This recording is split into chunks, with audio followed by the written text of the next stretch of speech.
Nabi Sulaiman merupakan seorang nabi yang memiliki kerajaan sangat istimewa. Bahkan, tidak ada seorang pun yang akan memiliki kerajaan yang sama seperti apa yang telah dimiliki Nabi Sulaiman. Sebagaimana sang Nabi Sulaiman berdoa kepada Allah yang diabadikan dalam Al-Quran. Ia berkata, "Ya Tuhanku, ampunilah aku dan anugerahkanlah kepadaku kerajaan yang tidak dimiliki oleh seorang pun sesudahku."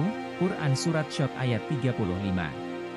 Pada sebuah kisah dikatakan bahwa pada zaman Nabi Sulaiman alaihi salam, hiduplah seorang laki-laki yang memiliki pohon yang sangat besar di sebelah rumahnya.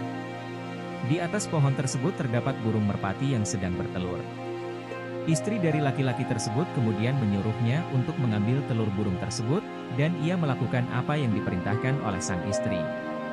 Mengetahui sang telur telah diambil oleh laki-laki tersebut, sang induk merpati langsung pergi untuk mengadukannya kepada Nabi Sulaiman alaihi salam. Akhirnya Nabi Sulaiman mengundang laki-laki itu untuk pergi ke istana kemudian menyuruhnya untuk bertobat. Setelah dinasehati oleh Nabi Sulaiman, sang laki-laki itu pun berjanji untuk tidak melakukan kesalahan itu lagi. Setelah beberapa waktu berlalu, sang istri pun kembali untuk menyuruh suaminya untuk mengambil anak burung tersebut.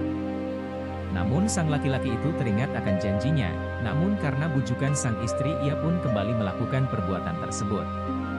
Kemudian Nabi Sulaiman merasa geram dengan perlakukan orang tersebut, hingga ia menyuruh dua iblis untuk menjaga pohon besar itu.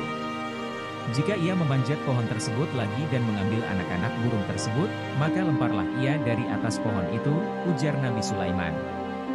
Ketika telah berlalu beberapa waktu, sang induk merpati pun kembali memiliki anak. Ketika sang pemuda tersebut hendak memanjat pohon itu untuk mengambil anak-anak burung, tiba-tiba datanglah seorang pengemis yang mengetuk rumahnya. Sang lelaki itu pun menyuruh sang istri untuk memberikannya sesuatu, namun ia menjawab, "Kita tidak memiliki apa-apa." Laki-laki itu lantas mengambilkan segenggam makanan, lalu memberikannya kepada pengemis tersebut. Lalu ia kembali memanjat pohon tersebut dan mengambil anak-anak burung itu.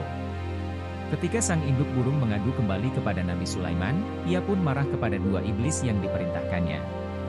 Sang iblis pun menceritakan bahwa sebelum lelaki itu memanjat pohon, ia memberikan sedekah segenggam makanan kepada seorang pengemis. Ketika kami hendak meraih kakinya, tiba-tiba Allah memerintahkan dua malaikat untuk mencekik dan melemparkan kami berdua hingga ke tempat yang jauh.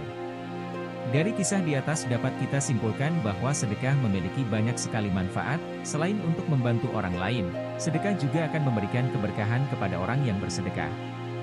Sebagaimana bunyi salah satu hadis berikut, Abu Hurairah menyatakan bahwa Rasulullah bersabda, "Tidaklah seorang yang bersedekah dengan harta yang baik, Allah tidak menerima, kecuali yang baik, kecuali Allah, yang Maha Pengasih akan menerima sedekah itu dengan tangan kanannya. Jika sedekah itu berupa sebuah kurma, maka di tangan Allah yang Maha Pengasih, sedekah itu akan bertambah sampai menjadi lebih besar dari gunung sebagaimana seseorang di antara kalian membesarkan anak kudanya atau anak untanya."